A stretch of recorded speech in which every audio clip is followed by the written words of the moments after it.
Welcome back, everyone. My name is Renee, and you are listening to the Body and Mind Strong podcast, where we talk all things life, fitness, and health. Today, I want to talk about something that I see more often than not in my clients and even in those I'm surrounded by, and something which shows up in almost every part of our lives: our work, our workouts, our relationships, even the way we talk to ourselves. It's perfectionism. And more specifically, how it quietly sabotages the progress we're trying so hard to make.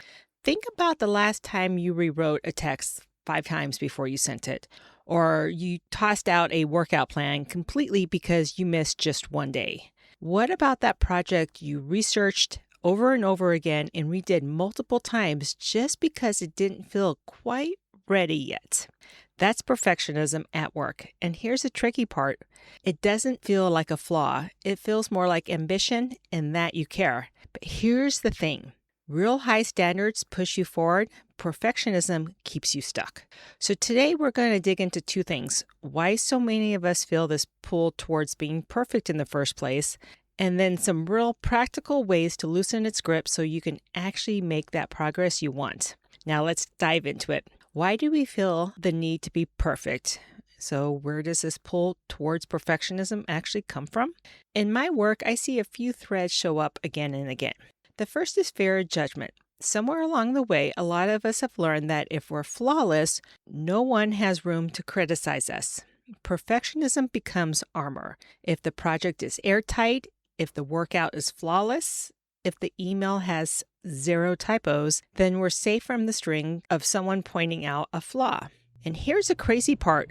We as women are actually being judged unconsciously. A study was published in the Sociological Methods and Research titled Good Housekeeping, Great Expectations, Gender and Housework Norms, which tested gender stereotypes about cleanliness. Researchers showed several hundred participants photographs of either a tidy or a messy living room and kitchen, with dirty dishes and scattered blankets, and told them that the space belonged to either a man, John, or a woman, Jennifer. Now, here are some of the key findings from the study.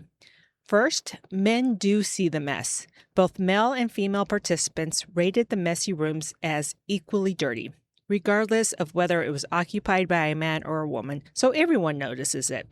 Another is the cleanliness double standard. When the exact same tidy room was shown as belonging to a woman, participants judged it to be less clean than when it was belonged to a man.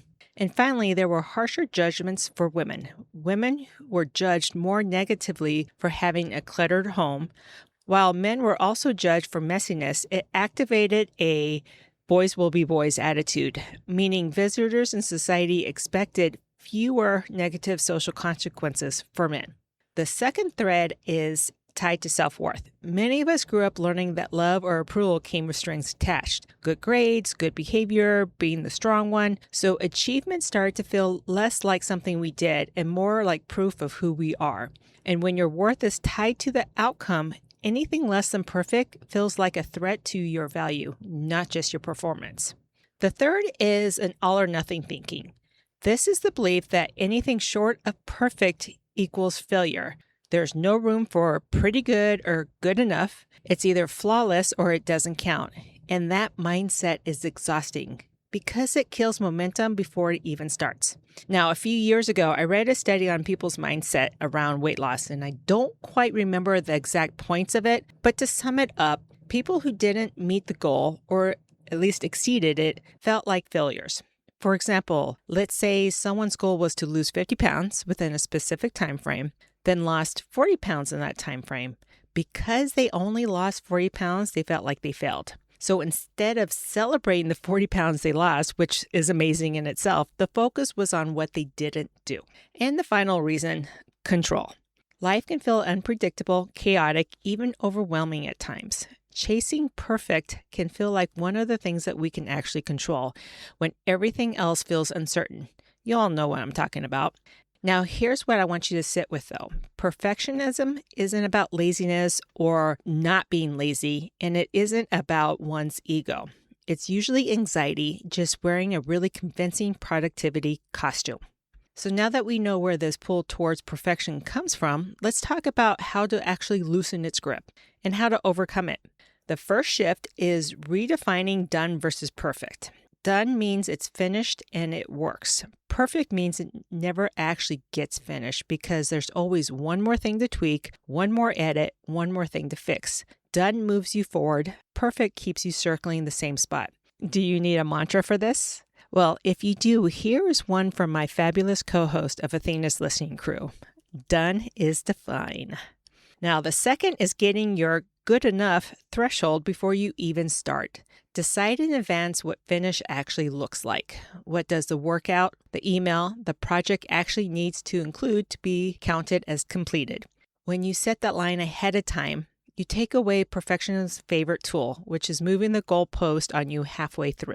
Third, track progress instead of perfection.